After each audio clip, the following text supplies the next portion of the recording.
Being 5:15, I call the Economic Development Committee meeting for July to order. Please stand for the Pledge of Allegiance.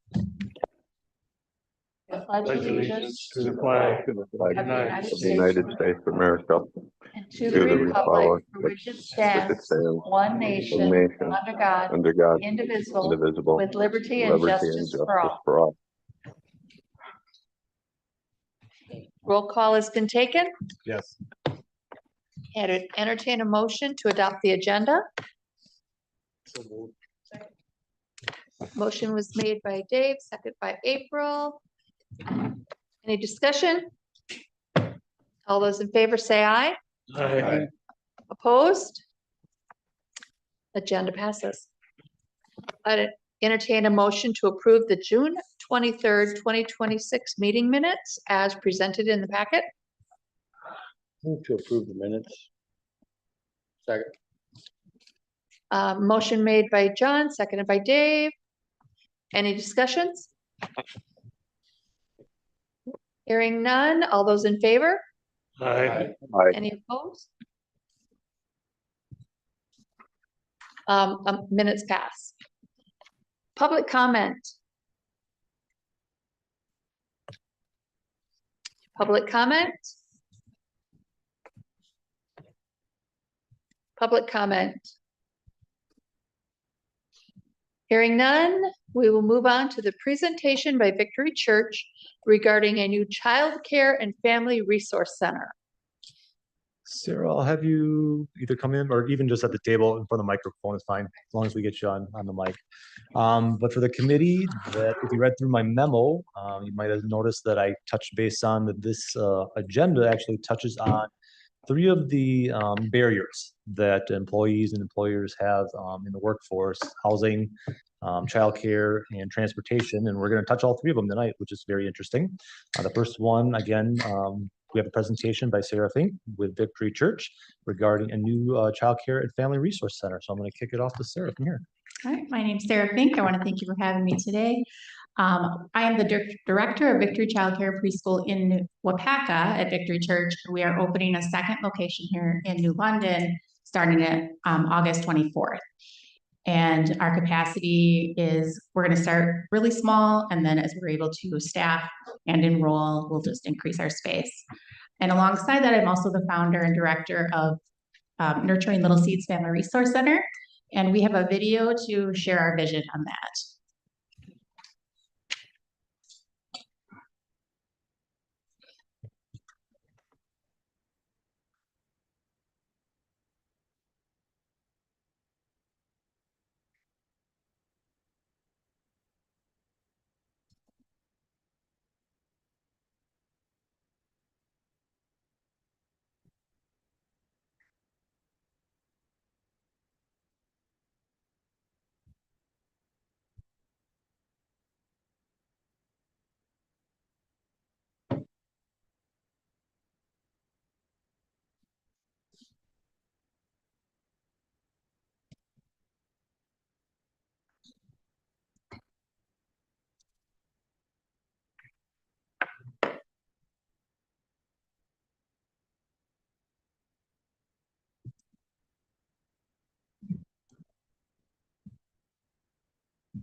We have received some funding from the Basic Needs Giving Foundation to work with the Building for Kids, and they are in the process of designing us an indoor play space that will be just an amazing place for families to come.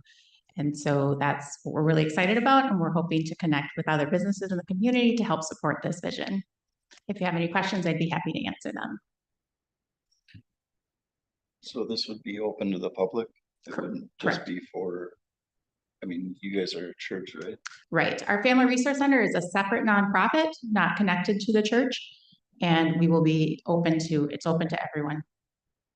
So that was one thing that I didn't see in the presentation was anything faith-based, or needs to be a curriculum of religion in the.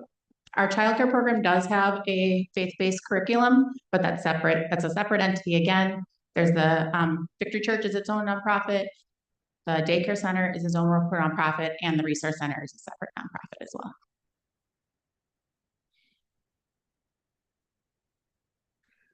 It's a great idea. I agree with you. I think a lot of our families, young families, leave the area, drive to Appleton.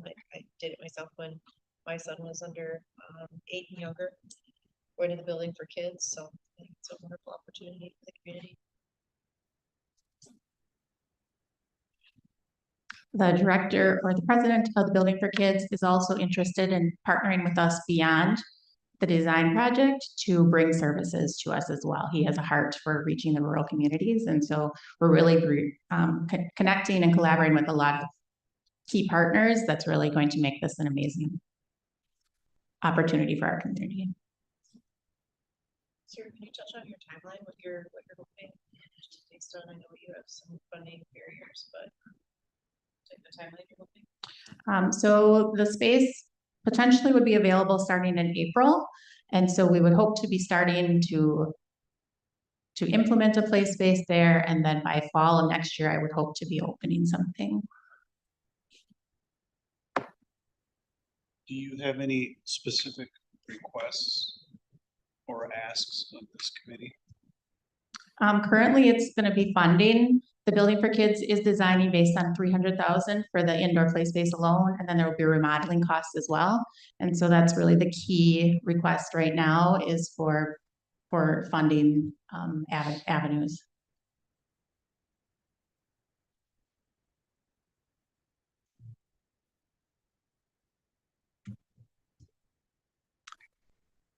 So if people from the public or potential sponsors want to reach out, just go to your website and find contact information, or is there a Correct. better way to get a hold of people? Our website has all the contact information. We do have some information out on the tables for you, and we'll put flyers around the community, just sharing the opportunity and the information, and they can call or email, and we can get them connected. Sure. We thought this was a good opportunity just to keep the community informed of another opportunity for the community. I don't think everybody knows there's a child care center available at the facility right now. Granted, it's a faith-based, facility, but just for that consideration, would work out for some people, and get the word out that there's not another opportunity with that. And then the addition of the Family Resource Center, that's another interesting aspect that we don't have in the community right now. So we just wanted to kind of bring it to the committee's attention, the city's dimension, and a great opportunity to get it out to the community. When the child care center opens in August, are you already full, or are you accepting applicants for people looking for care? We're currently enrolling.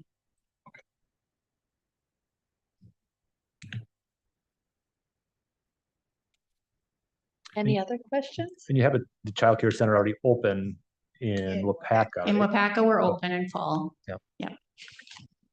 Cool. So this is just an extension of that Correct. program. Okay. Any other questions? Thank you. Great presentation. Thank you. Thank you. Okay, next up, we have a presentation on the Wapaka County Catch a Ride program. All right, I'm gonna invite Ryan Brown from Wapaka County. He can come up, and then on the screen, we have Valerie Leffern with Phoenix Mobility, and Ryan and Valerie are gonna tag team to talk about the transportation Catch a Ride program in Wapaka County. So I don't know who's gonna start first, but Ryan, I think, is gonna start. I will start it off. Wonderful. Sounds good. Thank you, Chad, and thank you. Yes, as Chad had mentioned, my name is Ryan Brown. I'm the Wapaka County Planning and Zoning Director, here to present on the Catch a Ride. So the City of New London actually played a very crucial role in the Catch a Ride program. It all started here, really, in terms of the chat program that we had with Theta Care in discussion with the City of New London, working on creating a transportation program. And so from that chat group, it kind of slowly swelled from there. And what it did, it turned into what was a workforce innovation grant application, to which we are very happy to have received that. What was really cool was actually we had the picture right here with the governor of Wisconsin congratulating us on the grant. That was a $3.2 million grant for workforce innovation grant. At that time, this Catch a Ride program was solely for workforce. So it was solely meant to be taking people to and from work. And so that was a 3-year grant. And so now we're on the process of creating a new public transportation service. And that's what this Catch a Ride is. It is a public transportation. And so, as Valerie will show here in a second, as it turns out, the vast majority of the rides that we offer from this service is still workforce related. In fact, the very first ride that we offered with this service on January 5th was somebody getting to work at the Walmart here in New London. And so with that, what I will do is turn it over to Valerie to go over some of the data and our ridership, some of the ridership status that are details that we have for New London. All right, wonderful. Can everybody hear me okay? Yep, it's great. Awesome, fantastic. Share my screen here. The universe and the tech gods will align here. All right, can everybody see that okay? Yes. Huzzah. All right, well, it's so good to see everybody. Thank you so much for the opportunity to share. As Ryan said, my name is Valerie Leffler. I'm the executive director and founder of the Catch a Ride Network. I think the last time I was standing in y'all's chambers was January 2023, when we gave an update presentation that we're kicked off the service. So it's a pleasure to be back and share a little bit more. So since the Catch a Ride service has launched in Wapaka County, we've given almost 35,000 rides. As Ryan had said, the majority of those rides are to work and started out for work and continued to be to get folks to and from jobs. We've traveled over 300,000 miles across the county and served over 37 cities. So really had a lot of great impact in the community and supporting. And you can see when we got started, I think we gave a few test trips in 2022 as we got started, but we've continued to see pretty substantial growth. And what happened in January of this year is the service transitioned from the grant to the public transportation service. So now we're beginning to see this hockey stick because no longer are we limited to work. We can take folks to the grocery store, we can take folks to the hospital, we can take folks to legal services, you name it. You'll see I've got a breakdown of where rides are going for folks in New London. But we're going to continue to see this grow. That last number there in that chart is the month of July, which this data was through last Friday. So we're going to continue to see that grow. And when we look at here in New London, we're looking at roughly around 350, 400 trips per month right now. So we're giving quite a bit of trips, and about a third of the trips are within the city of New London. So New London to New London, and a third of them are leaving New London and a third of them are coming to New London. So we're continuing to see, how does the service grow now that it's not limited to public transit? Or excuse me, that it's not limited to only employment, and also that we are able to see the service continue to evolve in terms of geography and distribution.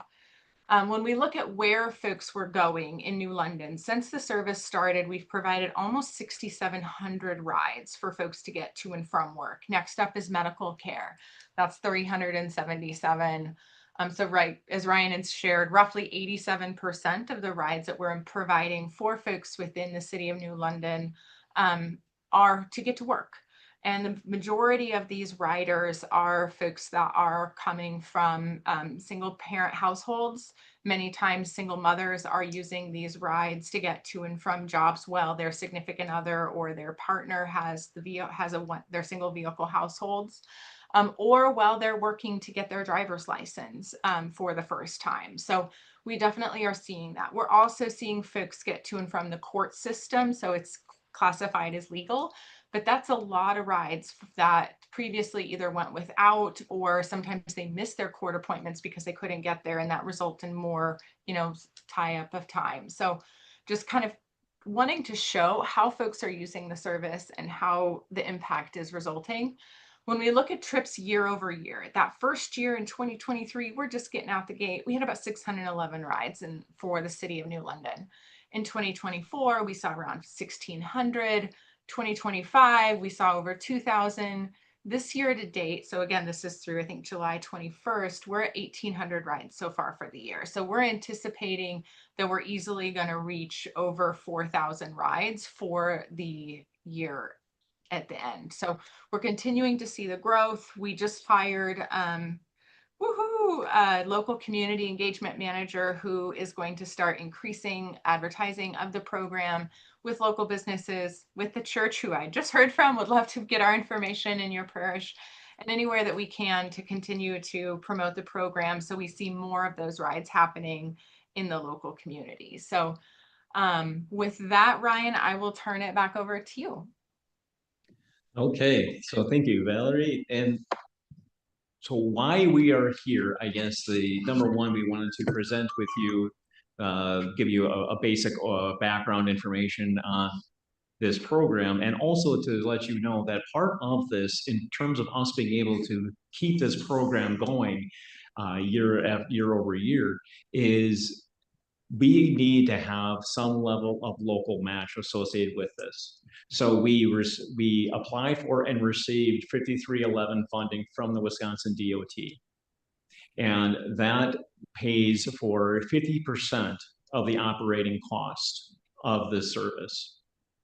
And so what we know we are going to need is some level of local match from the municipalities, and we're also going to be leaning very, very heavily on our corporate partners as well.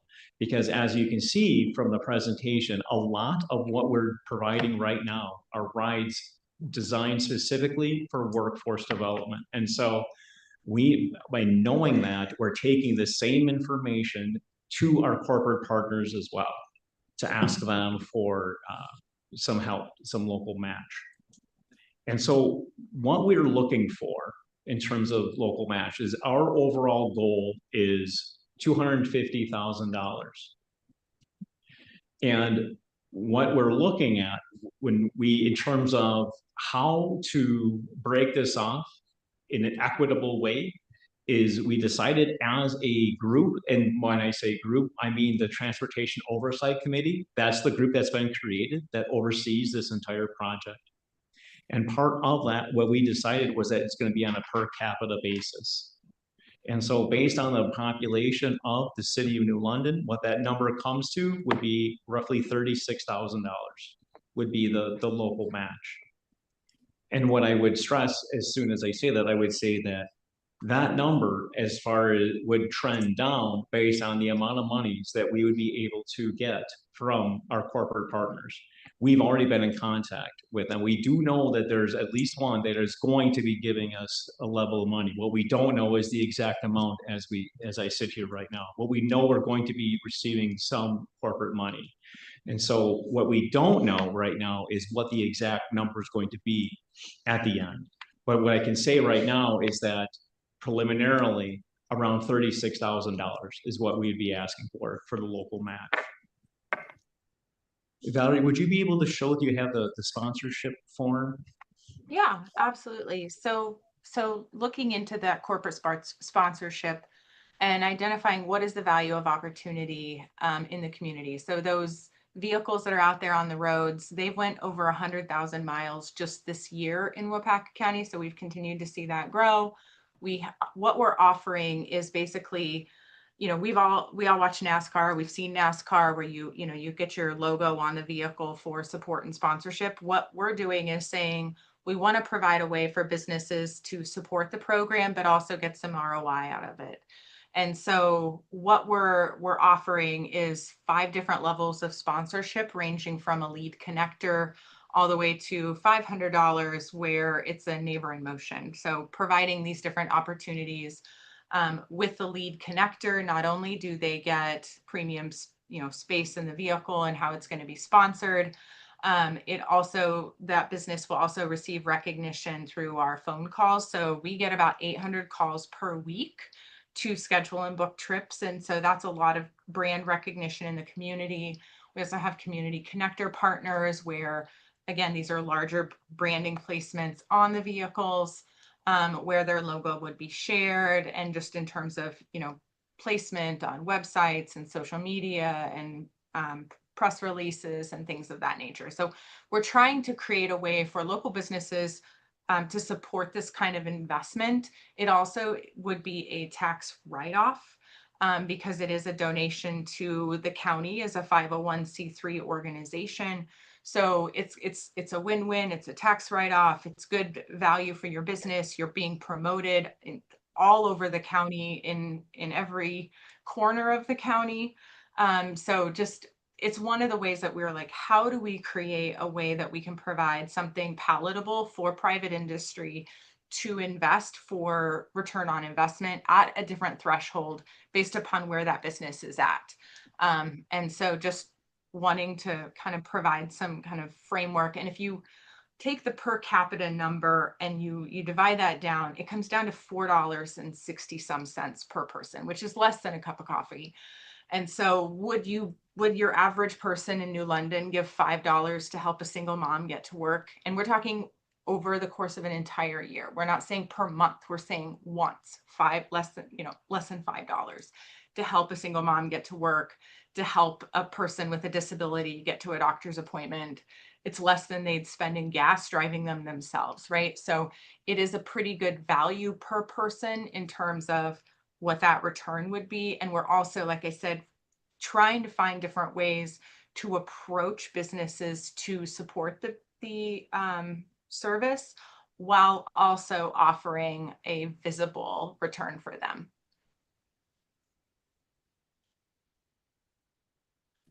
Is there any questions on the program? Do you have a timeline for the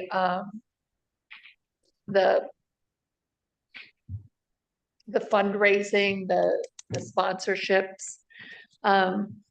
I'm assuming that you're looking at this as the budget for 2027 for this program. We're actually looking for it for this year as well. That's one of what we're looking at it for this year and also for 27.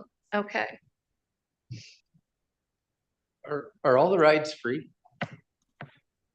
No, the rides are not free. So it's $3 if it's less than 10 miles, and then if it's between, what is it again, Valerie? Is it between 20 or 10 and 20 miles? It's $4.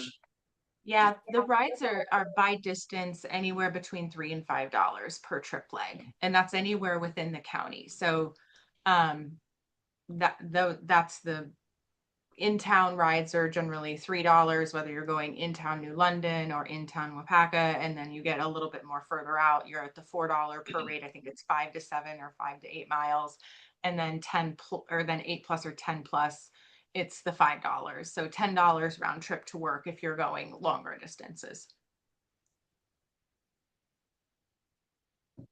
So when you have on the data regarding originating in New London and ending in New London, are all of those trips, regardless of where they're beginning or ending, remaining within Wapaka County? Or could this include Yes. somebody starting in New London and going to court in Appleton?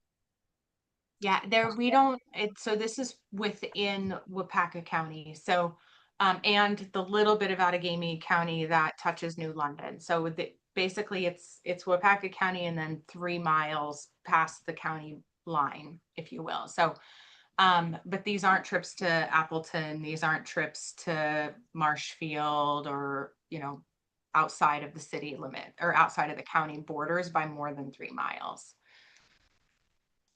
The regulations associated with the 5311 funding that we're receiving, they don't allow us to take people outside that buffer zone. Are all your vehicles running on a consistent basis? Are they always busy? What did you say, you had 9 vehicles? 9 vehicles. They're Yeah. always busy, or? It Yeah. adds in. Oh, go ahead. Yeah, we rotate those vehicles through based upon, trip distance, things like that. There is one electric vehicle in the fleet that, especially in the winter, isn't running round the clock, things of that nature. So generally speaking, 5 to 6 vehicles are on the roads at all times, but we try and rotate them around because the service runs from 5 a.m. to midnight. So Monday through Friday. So they are longer shifts, and we want to get those vehicles, give them some service life. So we do give some of them a break and rotate them in and out. So we've got some rest for some of them vehicles because they're minivans, they're SUVs. These aren't commercial fleet vehicles like, Mack trucks or things like that are designed for those 12-hour, 14-hour days on the road, 7 days a week.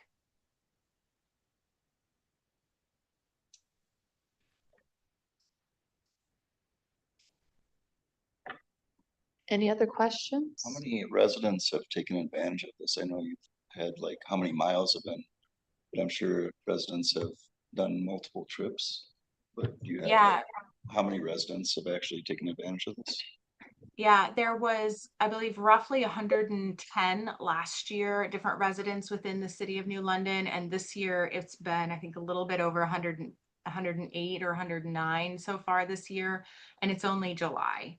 So we do, again, these are employment rides. So you have some folks that are using this pretty frequently to get to and from work, so that even though it's, several hundred trips in a month, some of those folks are taking rides to and from work 3 to 4 days a week. So you hit a lot of trip frequency, but there's been about 100 folks so far that have used the service this year. So you're making requests, I presume, also of, for example, the city of Manawa and other municipalities. Are you going to townships as well? We are going to be going to a town as well. I'm actually in the town of Farmington next week. Yeah, so some of the towns, one of the things that we're working on is determining the amount of riders by the towns as well. Because there are some towns, like say like the town of Muckwa is a good example. There's quite a few people that live in the town of Muckwa that's just outside of the city of New London that would also be taking advantage of this service. Yeah, we're fully intending on visiting the cities as well. What's the response been from the corporate sponsors? Have any commitments yet? We have one that has told us that the issue that they have, at least as it stands right now, is their marketing, their branding bylaws does not allow them to be part of the RAP that Valerie was talking about, but there are other ways that they would be able to contribute, and so we're currently in negotiations with them. And so I would stop short of saying that they have an actual level of money that they have committed, but we are in negotiation in terms of the amount.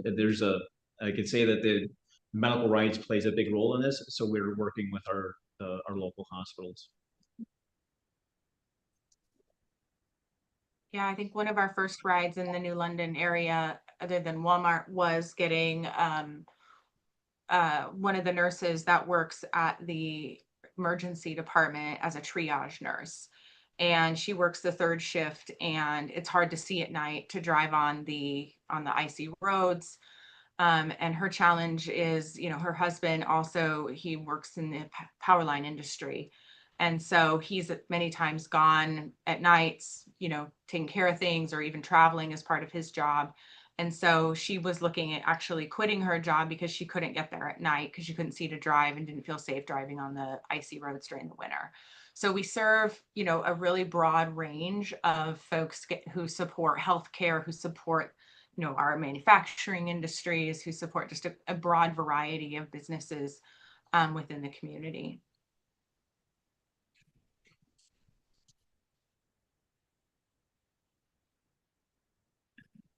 Well, I would imagine if municipalities like New London, Wapaka, if they contributed something that might help corporate, that might help corporate buy-in, like people said. Yeah, So- oh, sorry. Go ahead, Valerie. Yeah, I was just going to share. So the Catch a Ride Network, we deploy transportation programs right now in 11 states, or have done it in 11 states. And one of the things that's a key to success is that public-private philanthropic partnership. So, we're writing grants to foundations, we're asking corporate sponsors, and then local government at the county and the city level are supporting or support those programs. And that's where you see sustainability, and that's where you see the program's growth, and also shared ownership. One of the things when we talked with the city or the county a couple weeks ago was, saying, okay, well, can we get the service open later because we need rides home later in the evening during the tourist season to get them home from the bars. And those are things we can explore as we grow the service, is to build that out. And it's really that shared collaboration to say, hey, this is what we're doing. Can the service evolve to meet the needs of the community versus it kind of happening in a vacuum? And so just really appreciate the city's consideration and also just support of the program together, because we would not be here without the support of the city of New London.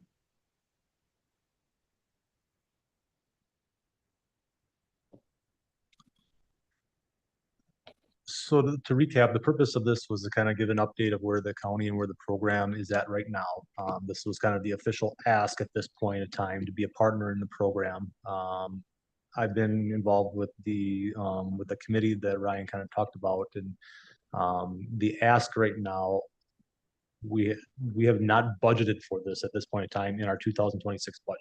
So if it's a contribution that we're going to contribute this year, we have to figure something out. So I don't know, we haven't even talked about that internally. So there would have to be discussions internally on that. And then also, moving forward for future budgets, this is something that would be new. And as most of the council know, budgets are extremely tight. You know, in many recent years, our levy limits have restricted us to $30,000 a year. Trying to come up with $36,000 extra when last year our levy limit was a little bit better because of the net new construction, but we have major restrictions because of these levy limits that the state puts on us. So I appreciate the ask, but it's not going to be an easy ask for us to kind of go through all of this. So I think there's going to be some internal discussion. Do I think it's an important program? Yes. I mean, when April and I go around to some of our businesses and we hear about some of the stories about transportation barriers, yes, you know, that is an issue, especially with the workforce today.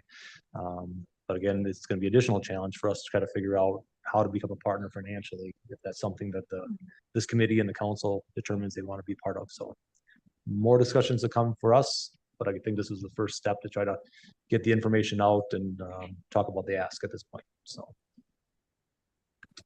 any additional questions? I might have missed this. Is there a time frame that you need us to give back to you on either 26 or 27? There's no real set time frame. It's really more a matter of your own internal processes, your internal budgeting process in terms of what time frames you guys use for that. Yeah, and I would just also add to, I fully appreciate the situation. I can tell you that I'm working on my budget as well at the county, and I fully appreciate the understanding. And when it comes to the net new construction, the levy limits that the restrictions that we're all placed under. And so we understand and appreciate that, and we're willing to work with Chad in New London on anything that might be available to support this program. And I just appreciate the time and appreciate your support. Thank you very much. Anything else? Okay, thank you very much. Thank you. Okay, moving on, we have a preliminary proposal of a 30-lot residential development from Tom McHugh Construction. All right, on to the third barrier. Let's talk about some housing. So we have Tom McHugh and Andy Bohm from Tom McHugh Construction. And Andy, I forgot the firm that you work for exactly. Score Realty Group. There, your Score Realty Group. They are here to talk about their development north side of town. Andy was here at the last Plan Commission meeting, so many of you kind of saw his presentation. Some of you were not here at that meeting. That was kind of talked a little bit more about the presentation. This is to talk a little bit more about the financials of the program and the proposal. So I'm going to kick it off to Tom and Andy from here. All right. I'm Tom. If you were here at the last meeting, some of this is repetitive in the presentation, but then it also brings in the numbers too. So our proposal is to develop the parcel just on the north side of Walmart to 30 residential lots and 2 commercial lots. We personally are not commercial builders at all. So we have came up with a proposal to partner with New London to give the 2 commercial lots to New London so they can realize the TID on those. So in the proposal, I have how we build homes. I think that was gone over at the concept presentation. Our concept, which is the 2 commercial lots in the front. The cost breakdown, this is probably the new part that most of you have not seen. There are a couple of things that make this development very expensive. One is the road extension. The road to the north from the apartments isn't there right now. 2, the road that goes past the commercial units. And then 3, the fact that we're not keeping the commercial units. We're going to give those to New London. So with the proposal, I have the tax projection breakdown of how the TID economics would work. It's only reflecting on the 30 residential lots.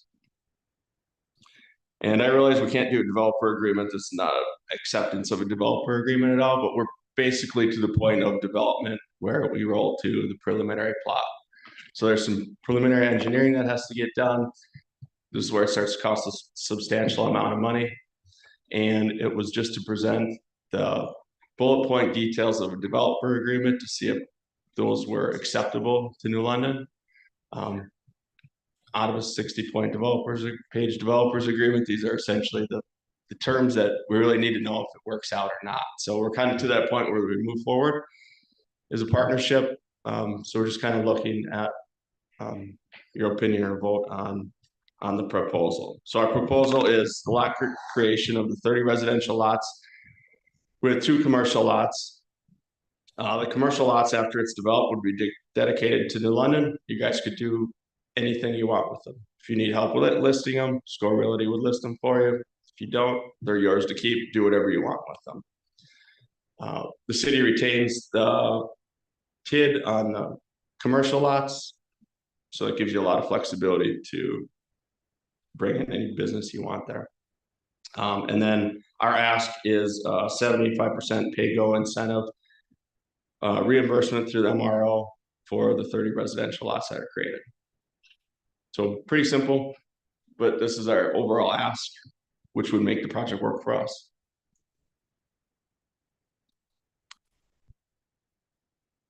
Any questions on the development? Obviously, this isn't an exact developers agreement quite yet that we're presenting, but like Tom said, these are kind of the talking points for that. Tom, I, Austin, and Andy have been talking relatively, for the last month or so. These are staff is nodding that we can work with these terms. Obviously, we have to negotiate and get the full details with the development agreement with attorney involved at that point. But the point of the conversation of this, like Tom was saying, he's got to start spending money to move to the next step. So you wanted to get a good feeling from the committee. Do we like this development? Do we kind of like these terms of that we're going to be negotiating moving forward? What's your feedback for them before they start spending some major money into the next steps of that development? Or if you have any questions, you can ask this too. So we don't pay for anything they're doing at all? And They would they develop- get they get 75%? Correct. So the development would include the 30 lots plus the street improvements, the utilities. The developer would take care of all that. Okay, so we don't have any costs as a city. Correct. Okay. So, but the increment and what you talked about with the increment, the tax increment that we collect would be the proposal right now is a 75% pay go. So every year that they pay their increment on the lots that are there, 75% would go back to the developer to help finance the development plus the public infrastructure that would be put into that development. Like you see the couple roads. So he's pretty incentivized to get the 30 houses built pretty quick. Yes. I'm really sorry, I Tom missed knows how to the do that. So. planning commission meeting. Where is this going exactly? Yep, not a problem. I will. And is it city land or who owns the land now? If you want to talk about who owns land, I'll get the map up. Yeah, so right now, a private party owns that parcel, and we are under contract with the private party to purchase that parcel. Part of our purchase agreement with that parcel is to find out the suitability with the city here to make sure everybody's on board, number one, with what we're trying to put in, the style of houses that we want to put in, the community that we're trying to develop. But then also today there's, obviously significant cost to us to purchase the land, to put the streets, to put the infrastructure in, to fund, like the road at the very bottom there in the south, putting that whole thing in, which doesn't serve anything other than access, to the parcel, and then the commercial land to the right. So we would be putting the streets and access points there, as well as all of the utilities, so that the next person from a commercial standpoint, they're ready to go. They don't have to incur all of the expenses that we are incurring to get access to this area, to get streets to this area, to get the water and sewer to this area. Those commercial lots would be fully improved and shovel ready, so once you find the appropriate business to come in there, they're ready to go ASAP. So that's kind of what we're here to talk about, is just make sure that some of this funding is in line. You guys are on board with, helping out and with the tax increment for us to incur a pretty heavy loss up front. You know, if we were to take these properties and just try to sell them as vacant lots to someone else, we would be upside down a substantial amount of money because we can't. Cost on this stuff has gotten to be pretty crazy, you know, with what other contractors and stuff charge to put this stuff in. So we would be quite a bit underwater to develop this and just have the lots for sale, you know, heavily upside down. So that's where the ask comes into play.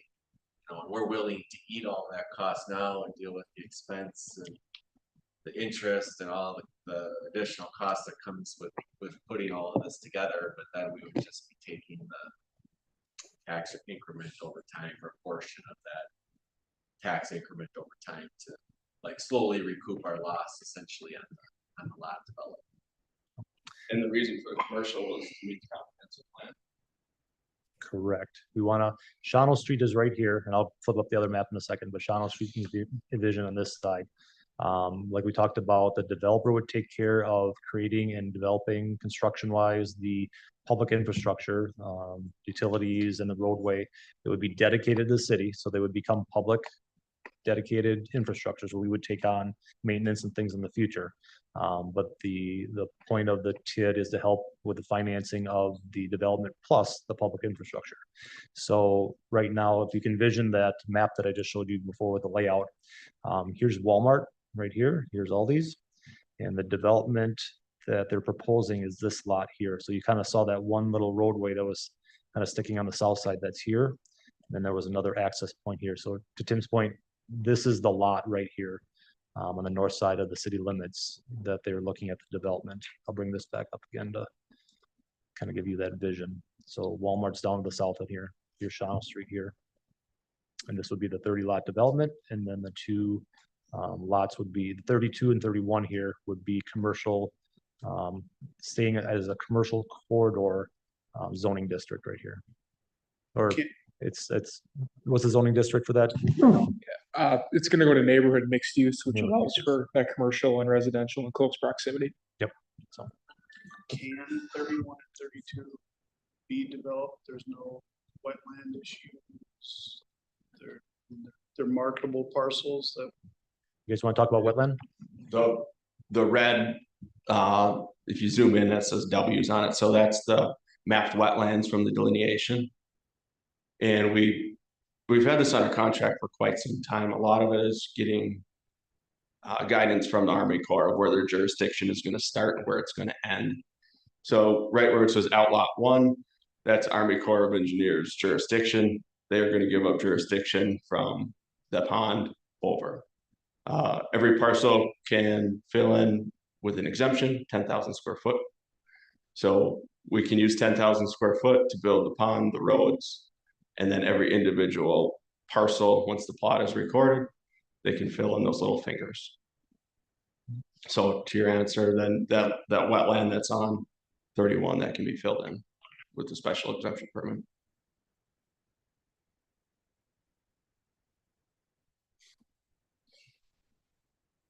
So you're not building houses, or you are building houses?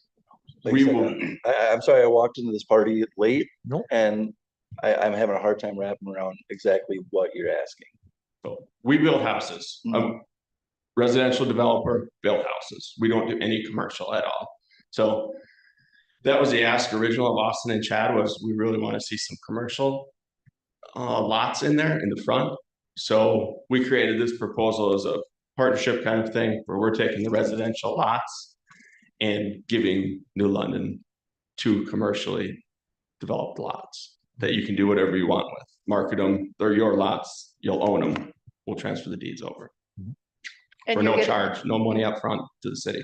And you're getting 75% from the TID because you've put in the infrastructure that we're not putting in, Yes. that we would put in and keep all that money, but yeah, having you do it is, okay. If we ran residential lots where those 2 commercial lots are, I believe that would give us another 6 commercial or 6 residential lots. Then the split of the TID would end up being less than 75%, but we're trying to recoup the money from the 2 commercial lots. And we're also not taking any pay-go on the increment that the 2 commercial lots create, which gives you a lot of flexibility to market to a commercial, any business you want there, because you're going to have the incentive of those. Whether you want to give those away, whether you want to do a split with them, you have a lot of flexibility to bring in a good business. I like it. Why would the city not want to do this? There's And just to talk about some It's a win-win. history about that, Tim, do you know the development that was just north of the Highway 15 bypass in Hortonville? That one that Yes. subdevelopment that went up really quick? Yes. That was a Tom development, so you can kind of, that's an example of how quickly Tom builds and how quickly things fill up, so. But this gives us another opportunity for, more housing in the community. Kind of quickly talk about your points of sales prices with a project like this, if you want to talk about that real quick. Sales price, I think I had probably 340,000 for an average sales price in the economic outlay on that. Yeah, I think you have it in there somewhere. Yeah, there you go. Yeah, 340 is going to be the average. So there's going to be some houses a little bit less than that, some a little bit more. Our sales process is building made easy. We develop and build out all of our lots. We don't sell lots. So we will build some model homes, build some spec homes, but our primary business is pre-selling. So we allow our customers to come in. It's set up for people at this price point too, because construction loans are expensive. You have to have a higher credit score, generally a higher down payment to get a construction loan than a regular consumer end loan. So it's very hard for a VA or FHA buyer to be able to get into this price point in new construction. So we call it building made easy. We allow the buyers to come in, pick their lot, their floor plan, pick all their selections out. We do a $5,000 deposit. We take out the construction loan for the buyer. We carry we don't charge them construction loan fees, interest, or utilities. And then at the end, they purchase their house. So it's allowing customers in that price point to get into new construction and attainable. And we'll usually build a model home in our community.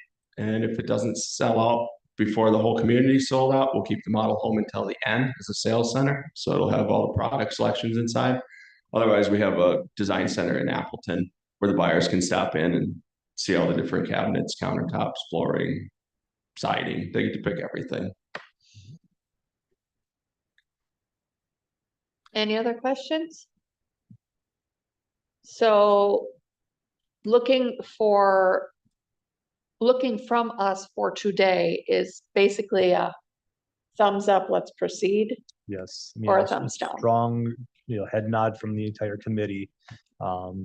Or even you could even direct staff to work on negotiating the developer's agreement, creating the developer's agreement with the developer, with the process that kind of gives direction saying, yes, we are going to move forward with the project and proposal as presented. Does that need to be a motion or just a suggestion? You could give a motion to direct staff to work on a developer's agreement with Tom McHugh based on the proposal details to present to this committee for future consideration if you want. I'll make that motion.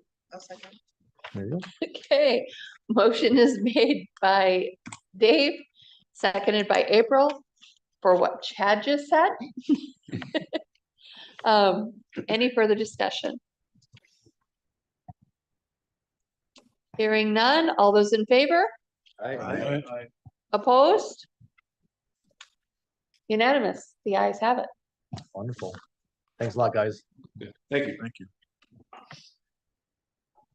Okay, moving on to item number 8. Review status and consider action on a lapsed development agreement with Breezewood Builders LLC. I'm going to invite Ben Leary to the microphone. Ben is with Breezewood Builders.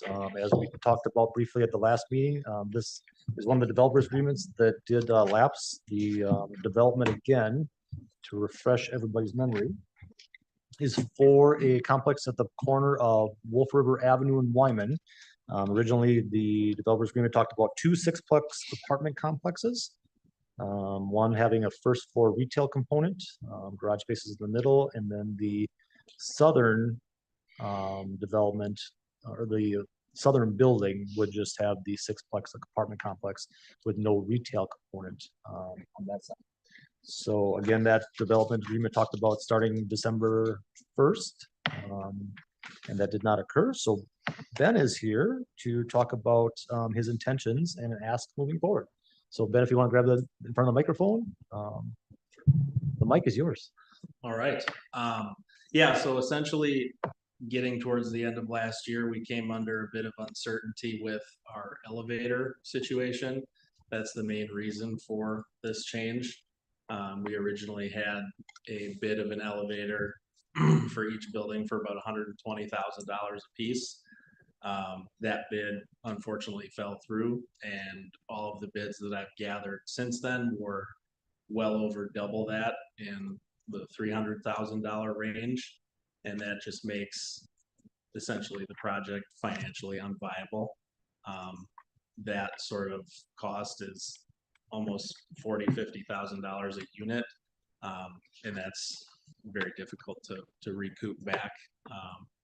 But essentially the only change that we're making to this project is taking off the top story of that first building along Wolf River Ave. We want to make it 2 3-story buildings. We will keep the first floor commercial as planned. And this way we are able to just put in staircases instead of needing the elevators. This will also allow us to ask for a substantially lower rent. And I know we've been keeping an eye on the building across the street as well. I know originally for our plan, these are going to be 2-bedroom, 2-bath with an office. And we were going to look to rent them around $2,000 or $2,100. And with the new plan, our new renting ask is going to be, I believe, $1,695. So it'll be a little bit more economical. And then I think the only other really concern with this project from the original meetings was a little bit of a lack of parking, and removing those 2 units will alleviate that as well.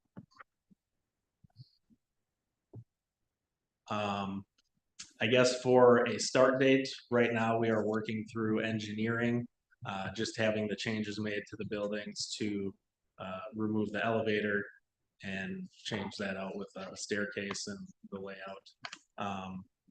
That will go through permitting as well. I don't have a exact timeline, but we really would like to start these this year.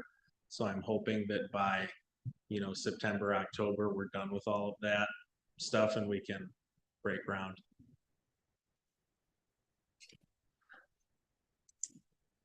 So to recap a little bit, this is not a city parcel, never was. It was privately owned from the beginning. Unlike some of the other projects we had where the city owned it, this one has been privately owned by Ben and Breezewood Builders the whole time. The TID ask was a 50% pay-go with a cumulative grant of $300,000 for the project. So what Ben indicated right now, there would be the changes to the existing developers agreement would be to reduce the size of the one apartment complex. So it would not be 2 6-plexes with a commercial component. It would be 1 6-plex and then 1 4-plex, correct? Then with a retail component on the first floor on the north side. We would just run through our development numbers again in the agreement, because we usually put what the minimum hard construction cost would be for the developer. So we would have to potentially adjust that on what the building size changes are. And then your ask for the construction start date would now be December 1st or December 31st, 2026, that you would promise to start by the end of this year? Or is that a different date that you would like to? No, that would be acceptable. Okay. And when do you feel like substantial completion would be? We believe the first building should take 9 to 10 months. We plan to construct the entire first building and then the entire second building immediately after. We think it's going to be about 9 to 10 months and then 6 to 7 months for the second one. So about 18 months total. So it sounds like those are the terms of changes for the developers agreement. I'm not asking you to approve the developers agreement right now, because I would present you a clean one eventually, but does the committee feel, or do you support those changes that we would either modify or create a new developers agreement based on Ben's new terms? Well, nothing's really changed. What's that? Nothing's really changed. It's pay as you go, same thing.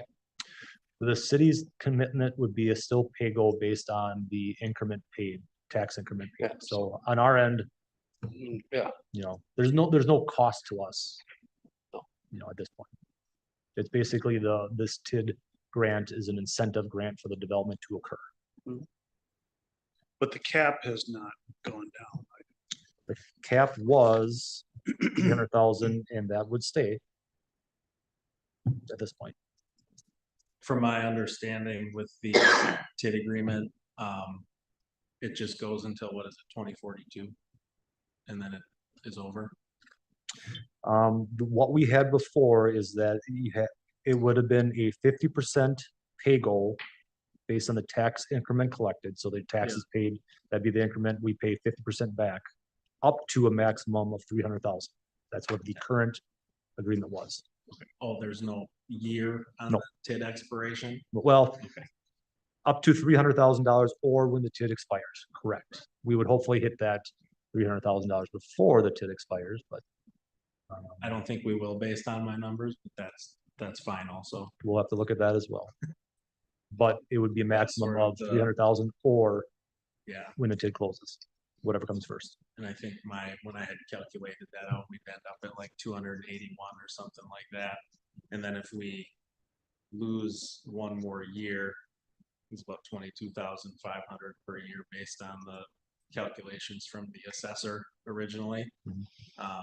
So then that would go down to around 258,000 or so, something like that, for a total recouped amount. Just from what I'm figuring. And we'll crunch those numbers again and present those to you at the next, or when we present this developers agreement. But in a nutshell, do you guys support doing another developers agreement or? yeah, I'd like to see something there besides cars.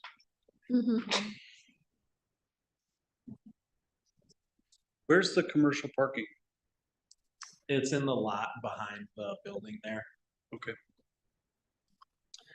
And And I technically, believe a few street spots. yeah, and technically this is downtown commercial, right, Austin? I believe this is downtown commercial, so. Yep. There is no requirement, like the downtown businesses, we don't require commercial parking because there's street parking in the downtown. Where's the street parking there? On Wolf River Avenue and Wyman. Is there street parking?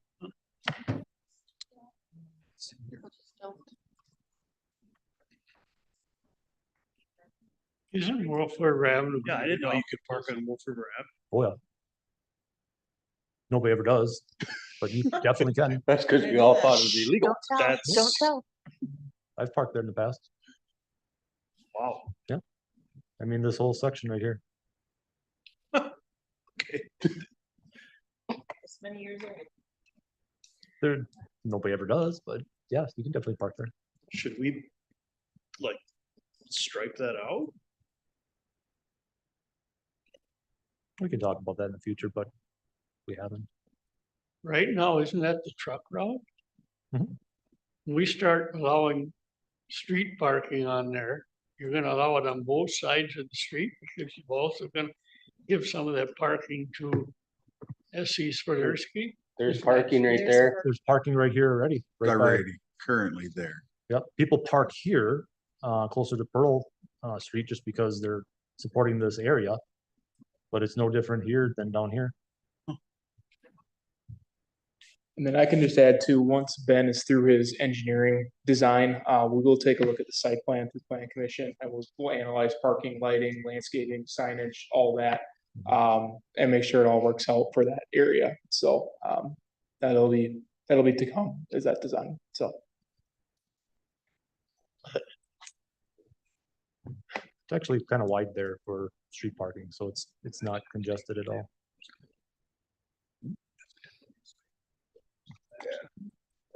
So if you guys support moving forward, I'll ask for the same thing to direct staff to create or update the developers agreement with Breezewood Builders.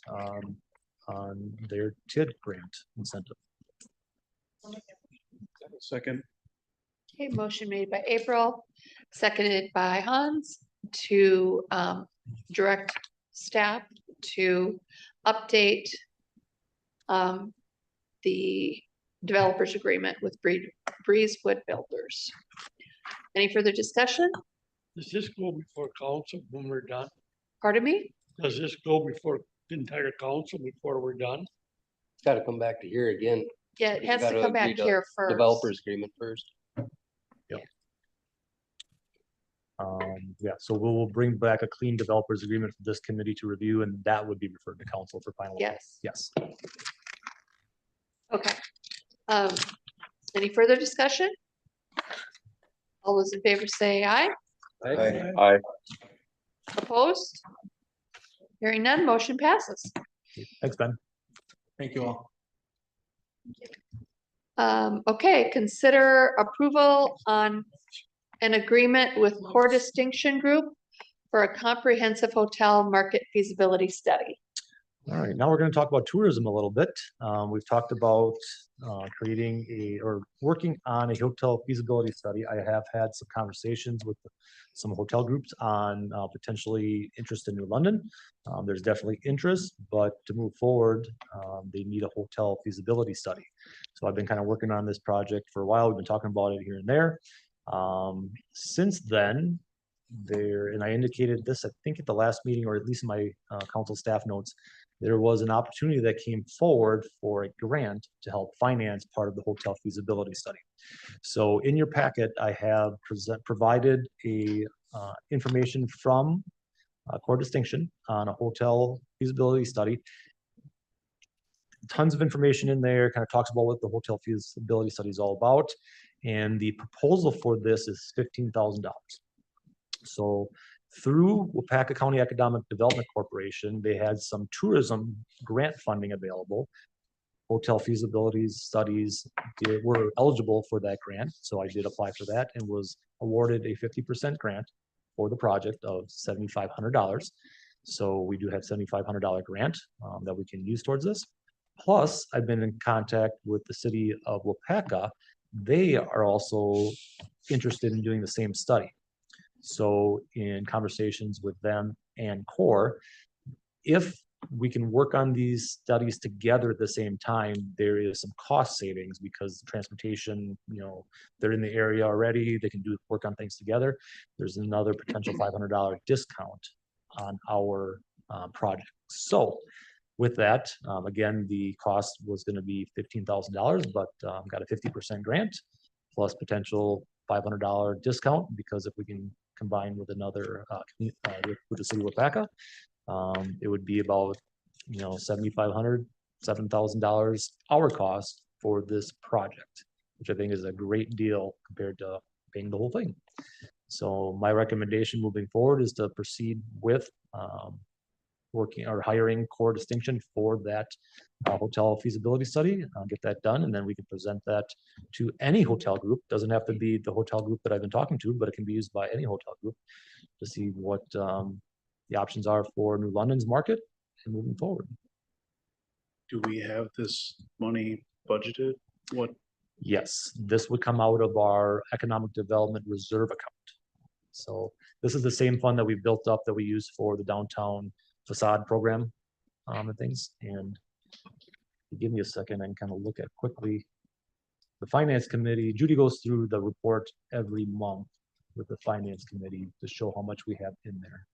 I should have that ready It's the for same us. fund that we used for the Apple.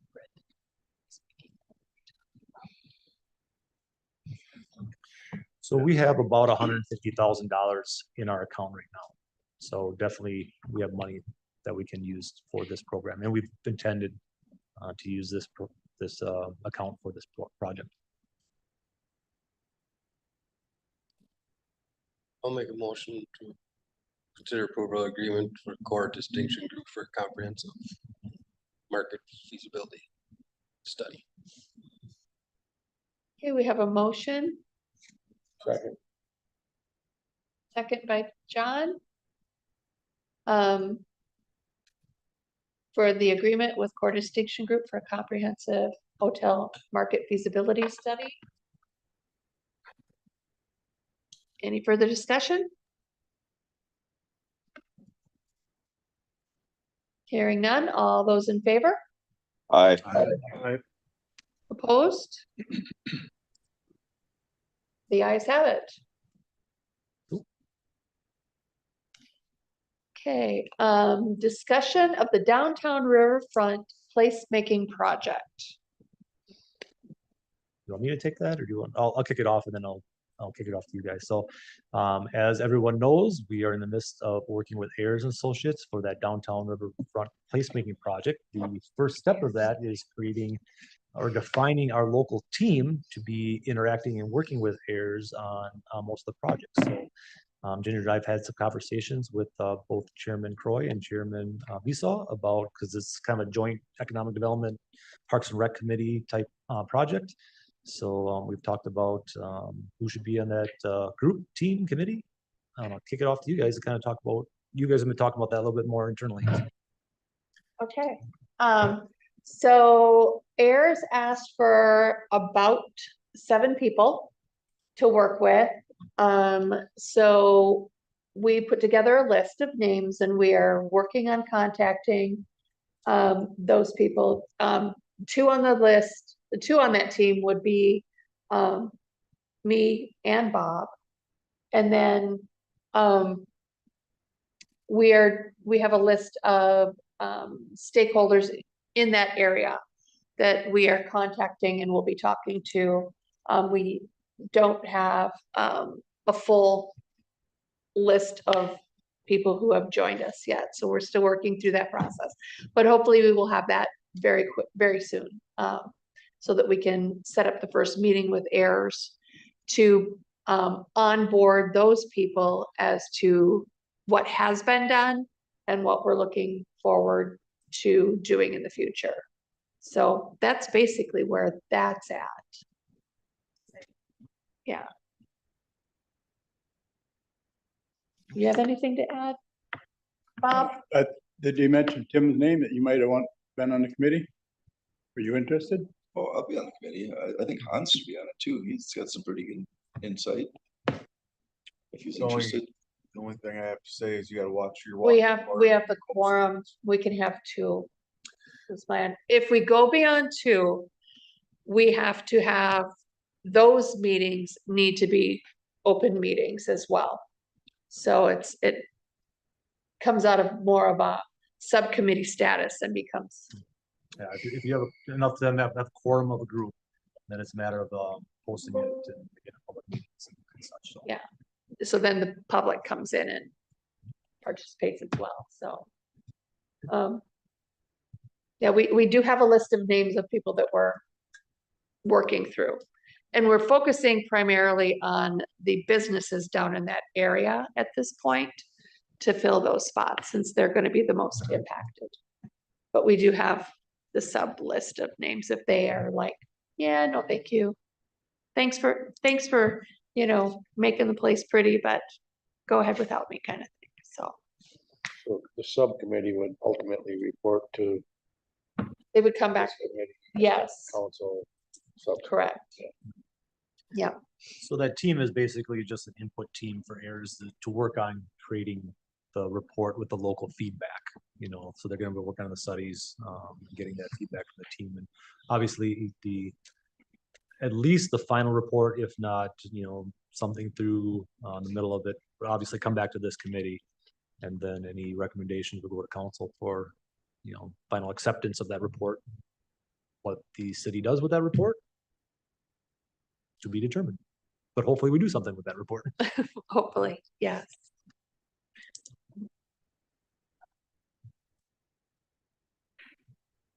That's the only update I have on that for now, is that we have not finalized that team yet. So we discussed it. We're talking about it. We're talking to the people. We don't have all the names yet, so.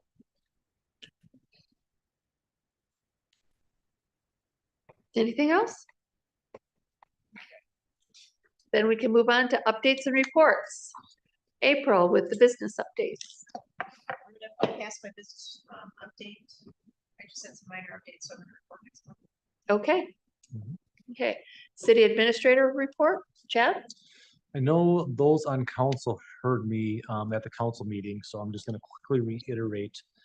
For anyone in the public that was affected in the flood, you may have noticed on the website and social media, FEMA has established a disaster recovery center here at New London at the museum. It provides an opportunity for people to talk to somebody in person if they're looking for FEMA flood assistance. There's grants through FEMA, there's low interest loans through the Small Business Administration. Staff met with them a week ago, and some of the talking points were that, you know, their hours of operation are gonna be Monday through Friday, 9 AM to 5 PM, Saturdays, 10 AM to 1 PM. There is some talk they might expand those hours, so maybe if you want to check on social media, if we hear about that, we'll let you know. But as of right now, those are the hours that are open for FEMA and SBA staff that you can come talk to. If you don't talk to anybody at the Disaster Recovery Center, you can still apply online. That's disasterassistance.gov, or by calling 1-800-621-FEMA. That comes out to 1-800-621-3362. If anybody did apply through 211 during the height of the storm and the event, those reports are not automatically transferred to FEMA. So if you did call 211 and you want FEMA or you want Small Business Administration assistance, that's a separate service. You have to take the initial steps and either register with FEMA or SBA or go to the Disaster Recovery Center at the museum to become eligible and let them know that you're interested in their program. Again, there's a bunch of different programs: home repairs, property, some personal property opportunities, some vehicle replacement, loss of income, childcare. There's a bunch of different programs, so definitely check it out if you feel like you're qualified with all that. And the most important thing is the window for the applications. You need to apply by August 31st, 2026. After that, it sounds like the application process will close, and it doesn't look like there's any opportunities to get on board after that. So don't push it off. Definitely check that out. Go to the website. If you need assistance if you were affected by the flood, definitely check that out. Do it sooner than later. That's all I have. Okay. Review potential agenda items for future meetings. So that, along with the next meeting date, we had a heavy meeting tonight, obviously. I have one, possibly two developer agreements that I was actually hoping to get on this agenda. We're still working on them for more projects that are going in the city. The developers, I mean, we're working together as fast as we can, but they want to try to get these developer agreements on the council agenda on the 18th yet, which potentially means we would try to have to try to have another meeting sometime before the council meeting, which is scheduled for August 18th. Challenge is I'm going to be on vacation the 10th through the 14th. So that's narrowing that window down to try to maybe do something on the 17th or the 18th of a special meeting, potentially to talk through some of these developers agreements to keep some of these projects going with some of these developers. I don't know if you guys have availability. 17th, I think there's actually a Gold Cross meeting that night too. So I don't know what everybody's availability would be for a potential meeting before the council meeting on the 18th. I don't like doing things that quick, but the window and timelines are getting pretty tight for some of these projects to try to keep them going for starting this fall.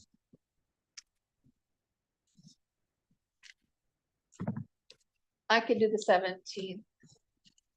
I actually have that night available.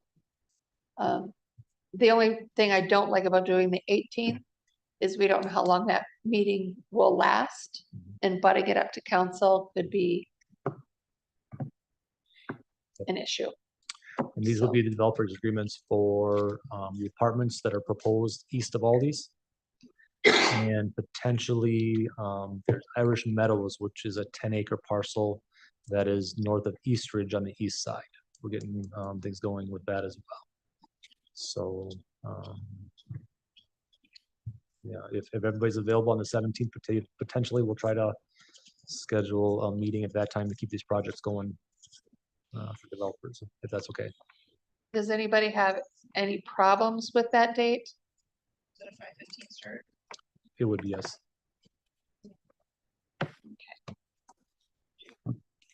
Okay, then we It's will. open house for the high school. I won't be here.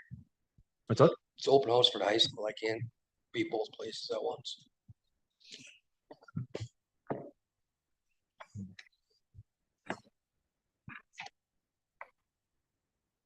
I am gone until the 10th. Leaving Thursday. Why can't we do it before the council meeting? Have we ever not agreed to a developers agreement that the city said we had the money to do it? I don't see how it'd be that long of a meeting. Yeah,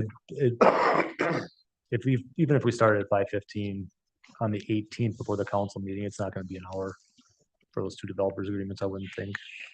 Okay. No. That would be my only concern about it. Yep. I just think, I Otherwise- understand that concern if we have like a hot topic, but we Yeah. haven't really disagreed. But they come up with a developers agreement that they Yeah. know will work for the city. True. Yep. True. So, Are you just meeting on that topic or is it a regular? Just those Side topics. Yep. And then the next regular scheduled meeting would be the next week, the 25th, so. Okay. Would we need to do the one on the 25th then? Depends on what comes up. Fair enough. we might have these other developers. I We, suppose. we have a lot of developer agreements going on right now. We got a lot of Hey, you guys projects wanted going on. housing. Chad's like understood the assignment. Yes. Yeah. There's a lot going on, which is good momentum, good growth for the city, so. But we could also, because then that wouldn't go to council until September, anything from the 25th, we could back that up as well, but it does end up in that first week of September-ish. second week. Yeah, we'll probably have, we might have Tom McHugh's development agreement set for the 25th then. I probably Okay. have time to get that one done on the 18th as well. So potentially we'll have that one on the 25th. I've got What's that? Yep, 18th, potentially the 25th as well. Yeah. So, okay, it's exciting to have a lot going on. A lot of economic development in New London. Okay, so we've got those set. I would entertain a motion to adjourn. Motion to adjourn. Second. Motion has been made